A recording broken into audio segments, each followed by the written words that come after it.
For one final time in the 2023 calendar year, we welcome you into Special Edition from the Star in Frisco and a brand new side of the set as well. We're not over in the chairs where we used to be because today not only do we have Nate Newton, Barry Church, and Isaiah Stanback. I'm Kyle Yeomans. We have former Dallas Cowboys head coach Dave Campo joining us for the first time on Special Edition. Thank you. Coach, it is a pleasure to have you here. Of course, it is a big week for the Dallas Cowboys, so we're ready to talk through this matchup. Well, it's exciting to be with you guys. You know, obviously I was in Dallas for 18 years, so it's nice being back. I'm not here all the time, but it's great with Jimmy going in.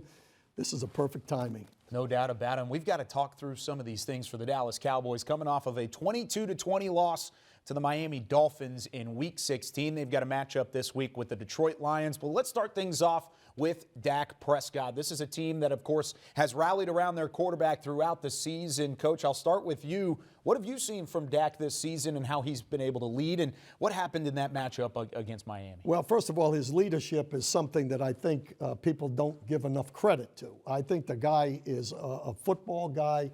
He's a team guy, and I think that sets him apart from a lot of people, and that's why I think he's had a chance to take this team to the big game. You know, this league is tough. You know, there's 11 teams still alive in the AFC. I don't know what in the NFC, but I'm going to tell you right now, you know, they're going to have some games where they struggle, and there were a lot of things in this game that they want to improve on, and they have an opportunity to. Yeah, absolutely. I think Dak Prescott's doing a heck of a job this year, just utilizing his feet to put him in better situations. We talk about the emphasis on his footwork in this new Mike McCarthy offense and being able to utilize that to get the ball out on time. But now you're starting to see him utilize his feet to extend plays, and that's helping these guys have just that extra tick to try to get guys open and hopefully try to convert things and move the chains down the field. And, of course, Dak Prescott in that matchup didn't play poorly, but he talked about it himself. This is an offense that was stagnant in the second and third quarters. Big part of that was struggling to get the run game going again. Nate, what does this team have to do to find Tony Pollard and get him going again? First of all, offense might have to play a little bit better with unity and coming off on the right blocks and getting to the second level. Tony has to read it clearly to see what is happening. And you know what? We have to make a concerted effort to get it to Tony. Yeah, to me, you know, those opportunities that they give CeeDee Lamb to get the ball early and often, I think you got to give those same type of opportunities to a Tony Pollard out there. He's too explosive of a player to sit there with just 12 or 13 touches in a ball game.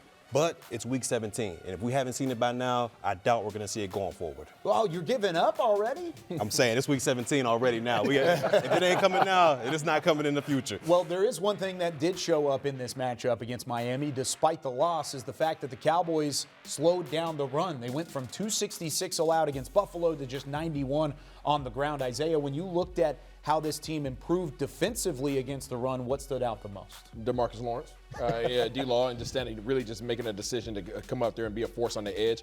He brought the physicality to it. You know, when you talk about the Buffalo game and why they ran for 266, it wasn't because of the absence of Jonathan Hankins more so. It was more so on the edges and how soft guys were there. D-Law put a stop to that, and Malik Hooker did one heck of a job. And one man that's not getting any credit for the run defense is Jay Lou. He came downhill in a big way in this game. It was physical, even against guys he shouldn't have had to be against. You know, I don't watch them every week, but I've watched about 4 games. And one of the problems they have is the linebacker position. You know, they've had to make some changes. They brought in a guy, they had to get rid of him. It didn't quite work out. They've got small linebackers. So sometimes the run game is going to be that way. And the playmakers, the DeMarcus Lawrence and Parsons have to make some plays on their own to get it done as well. That's the ultimate key, is you need a team effort to try and slow down the run. Absolutely. And they're going to have quite a task of doing so this week against the Detroit Lions. It's the 11-4 NFC North champions coming to town. When we come back, we talk about some of the weapons that Jared Goff has at his disposal in Arlington. Special Edition, presented by AT&T, is brought to you by your Texas Ford dealers. Ford is the best in Texas. Reliant, official energy provider of the Dallas Cowboys. Blockchain.com. Make your crypto play today. And by AT&T, official sponsor of the Dallas Cowboys.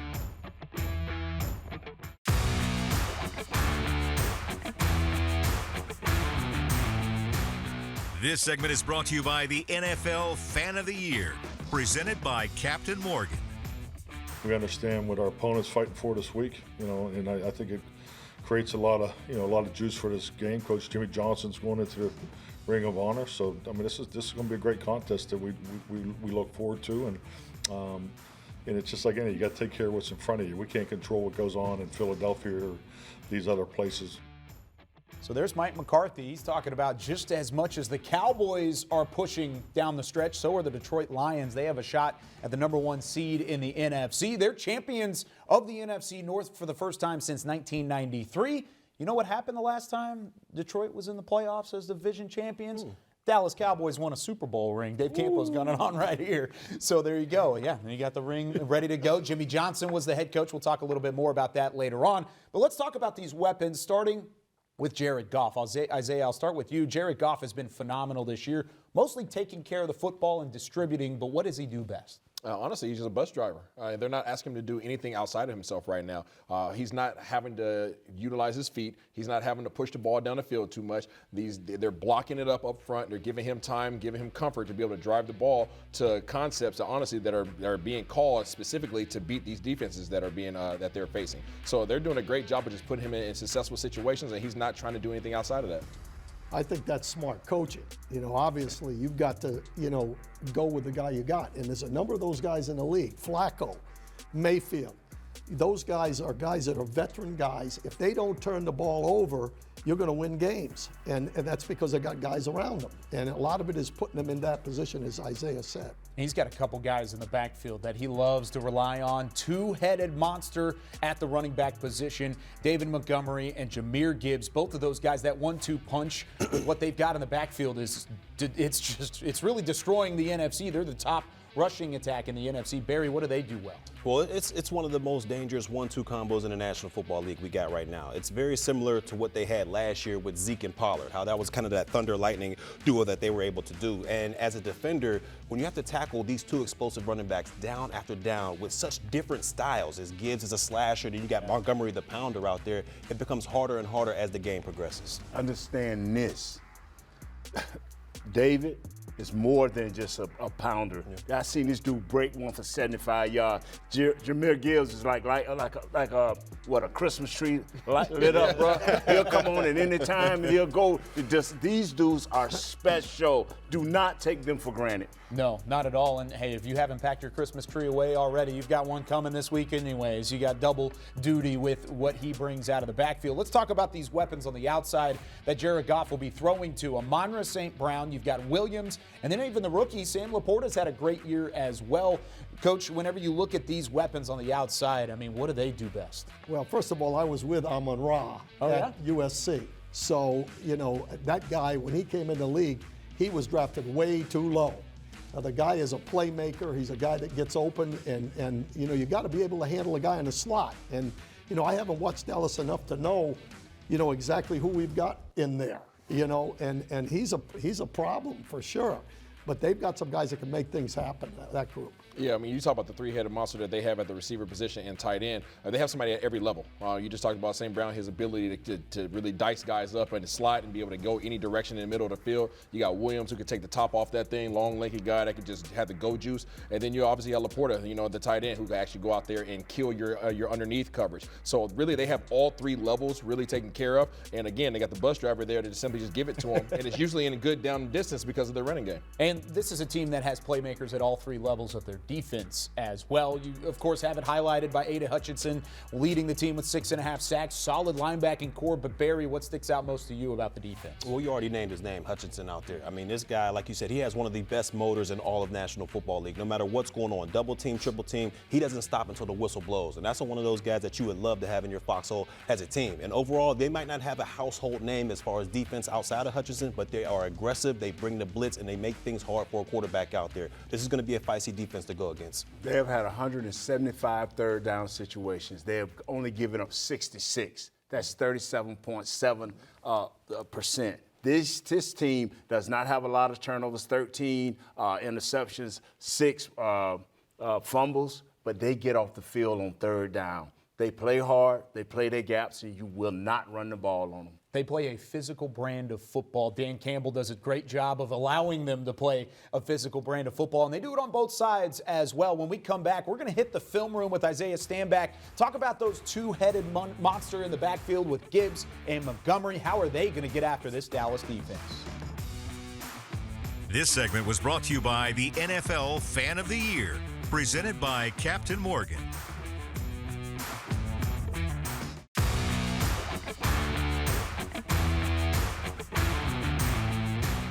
This segment is brought to you by your Texas Ford dealers. Ford is the best in Texas. It's kind of similar to what we had here last year with Zeke and TP, where they kind of got Montgomery to do the duos and, put some wear and tear on the defense, and then you got this electric guy, Gibbs, that's going to come in and do the stretches and perimeter plays and tosses and, a lot of the passing game situations. So very similar, I would say, similar to what we had last year. So Micah Parsons talking about the complexity of the Detroit Lions offensive attack. We just talked through some of the weapons that the Lions are bringing to the table, but really, this is a team that puts their guys in position to have some success. Back here with Isaiah Stanback, I'm Kyle Yeomans as we continue into the film room before this Week 17 matchup on Saturday night in Arlington. And well, this is a team that's going to want to run the football. We saw it 2 weeks ago, 266 rushing yards allowed against the Buffalo Bills. How can Dallas avoid a repeat of that against the Lions? Well, first of all, you got to get off the block. That's right off the bat. You're probably about to play one of the most physical offensive lines that you've had all season long. These guys are not only physical with the fighting Dan Campbells, but these guys are also smart, and their blocking schemes allow for them to have success. Oh, and by the way, they have a two-headed monster in the backfield. Not one, but two guys. Yeah, Micah said it's kind of like what they had last year with Pollard and Zeke, two different-looking backs. Now you got it in Detroit. Now they're on the opposing team. So let's go ahead and take a look at what they have going on right here. First thing I want to point out is these offensive linemen. These guys do a great job of simply just creating double teams, okay? These guys are going to want to come in here and make it hard on guys to be able to get off blocks. They want to W up, and they're going to leave backside. Let's go ahead and let it play out a little bit. Okay, as soon as the ball is snapped, pause it right there. Boom, right off the back. You see their guy, all right, going up, working up to the next level. They're going to kick. Now, look at this. Double team, double team, double team, double team. They're going to kick out on the backside. What's happening on here? They're trying to work up and seal right here. But what ends up happening is they end up fighting his butt off to try to get off the block. So you see here, the play's supposed to come front side, right? They play a little bit of peekaboo, and now, right now, off the back, now you got to worry about David Montgomery. He's going to press this thing all the way to the edge, but instead of taking the edge and going around the corner, he is a physical running back. He wants to smoke. He can easily get outside right now, but what does he do? Puts his foot in the ground, avoids the tackle by Mr. Danielle Hunter, and now he's looking up for the next victim. He's going to put his head right in your chest. When you decide to come up there and try to fill the gaps against him, you better bring your big boy pass because he is coming down the hill fast, and he has the weight behind him to go run through you. So there's the physicality. What happens when they bring the speed? Ooh, so that's option number one. That's the big boy that they want to have. But then they're going to switch it up and bring Gibbs in there. And Gibbs is shifty. Gibbs is fast. This dude is a complete problem. And this dude you have to find a way to get to the edge on him. Let's go ahead and see this thing play out real quick as you see come through. Okay, I'm going to point him out in the backfield. Here he is. Boom, right here. That's the highlight. Now, as we just talked about how these guys like double teams, they're kicking everything out backside. Everybody is covered except for who? You have the safety who has the opportunity to have a run through, okay? Harrison Smith, one of the league's best safeties, has an opportunity for a run through, but guess what? He underestimated the speed of Gibbs. Whoopsies. Arm tackles are not going to get it done. Pause it right there. Next man up, okay? Victor Moan Jr., number 2, is this man right here. He has an opportunity to do what? Come in here and get a free shot on Gibbs. But the only problem is where Gibbs' eyes at right now. I see you. Put the foot in the ground, hit him with the McNasty. Whoopsies. All right, that's another guy that's gone, and now it's gas, no brakes. Luckily, 98 gets a little bit of his foot and is able to get him down, but nobody was going to catch that man if he didn't get tripped at the ankles. Not the McNasty from Jahmyr Gibbs. Yeah. Not that.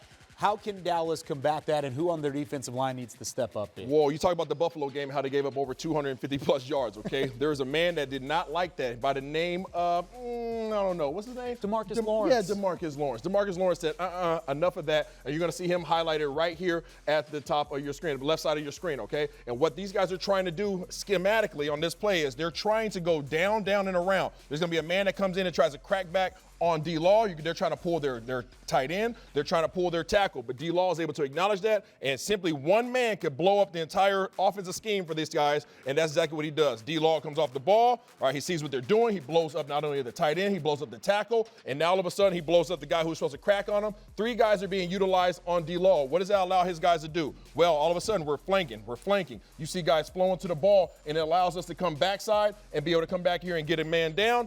That's how you rally to the ball, but it's all started with D-Law, one man deciding that I am not going to allow you to run and get to the edges like you did on the week before against Buffalo. He disrupts exactly what they're trying to do schematically, and then you call the rest of your boys come up here and fill gaps. Lots to look forward to for this matchup because it's going to be team physicality versus team physicality. Another great test for the Dallas defense, and they're going to have to do so against the Detroit Lions on Saturday. But when we come back, another thing happening on Saturday, Jimmy Johnson heading into the Cowboys Ring of Honor. Let's talk about his greatness, and we'll catch back up with Dave Campo and Nate Newton in a matter of moments. This segment was brought to you by your Texas Ford dealers. Ford is the best in Texas.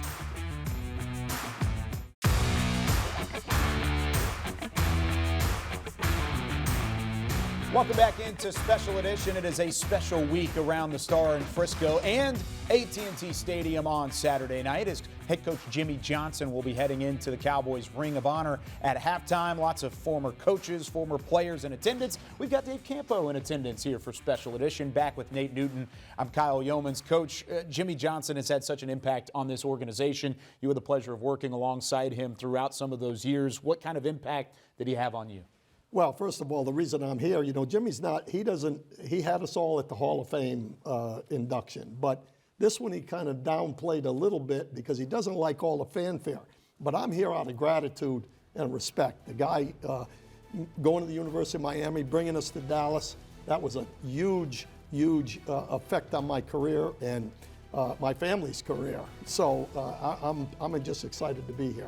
Same question to you, Nate. Hey, the impact he had is he turned us into, we were losers, and I don't mean that in a bad way. He turned us into winners. Yeah.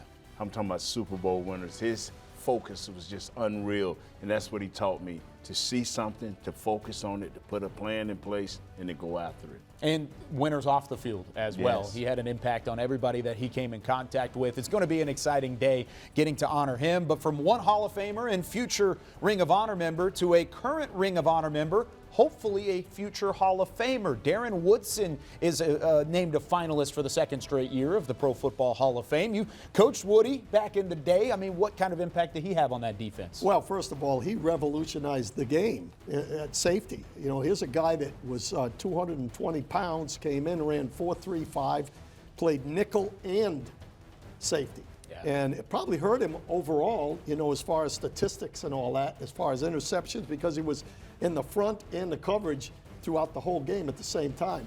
But the thing that really separated him in my mind was he played on every special team all the way through his career. Character-wise, competitiveness, all those things were positive. Do the right thing, Hall of Fame. Do the right thing. Darren Woodson needs to be in today, yesterday, and tomorrow. I love it. I love it. There's so much, of course, that Woody did throughout his career, Jimmy Johnson throughout his career. All these Cowboys getting the honor that they deserve after so long of a wait. But when we come back here on Special Edition, we turn our attention back to the game on Saturday. Mike McCarthy and company looking to get back on the right track into two-game skid, take down the Detroit Lions. Keys to the game is next.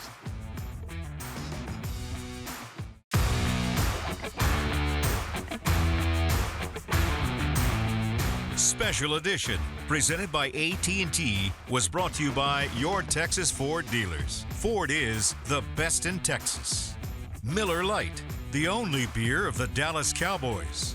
And by AT&T, official sponsor of the Dallas Cowboys. Wrapping up here on Special Edition with Nate Newton, Barry Church, Isaiah Stanback, Dave Campo, I'm Kyle Yeomans. The Cowboys and the Lions, 7:15 kickoff on ABC and ESPN this upcoming Saturday. Coach, we'll start with you. Your keys to the game. Well, first of all, you don't win games unless you're balanced. So they have to go out, they have to get the running game going, and that's something that they can do because they got a guy carrying the football. and then have to stop the run on defense. Everything else will take care of itself because we have playmakers with the Cowboys. There you go. I think that Dallas Cowboys have to meet and exceed the physicality of the Detroit Lions. Yeah, get after Jared Goff. He's a statue in the back end. His defense usually feasts on non-mobile quarterbacks. They average 147, 141 yards a game running. Stop it. Stop the You have to run. Stop it. It's the top rushing attack in the NFC. I think if you slow them down out of the backfield, you're going to have some success on Saturday night. 7:15 kickoff. We'll see these guys on Cowboys pregame live starting at 5:30 p.m. Central. That does it for us on Special Edition this week.